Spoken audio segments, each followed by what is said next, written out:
আসসালামু আলাইকুম। দেখতে পাচ্ছেন ৪টা বাচ্চার মধ্যে মাত্র ৩টা বাচ্চা বেঁচে আছে। একটা বাচ্চা হঠাৎ করে পানির বাটিতে পড়ে মারা গেছে।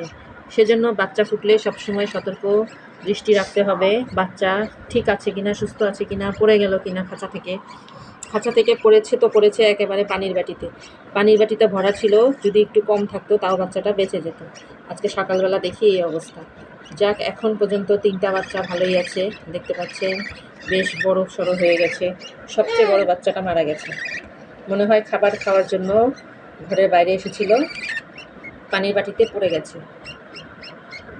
বাকি বাচ্চাগুলো সুস্থ আছে, দেখি একটু পেটে ভরে খেয়েছে কিনা। ধরাই যাচ্ছে না। দেখি বাচ্চা খেয়েছে কিনা। এই বাচ্চাটা ভালো। ওরে আল্লাহ, একটা ধরতে গেলে সবগুলো উঠে আসতেছে, পেঁচাই গেছে। ছাড়, পা দিয়ে ধরে রাখছে। ওরে কি পাজি, ছাড়াই দরদরে ছাড়ছে। দেখেন পেট ভরা আছে মোটামুটি। খাঁচার মধ্যে খাবারও দিয়ে রেখেছি, অসুবিধা নাই, খেয়ে নেবে। কামড় দিয়ে ধরে। কালার চলে এসেছে, 2টা হলুদ। আর টাকলু বাচ্চাটা যে কি কালার হবে এখনো বলা যাচ্ছে না, ওটা এখনো টাকলু লেংটু।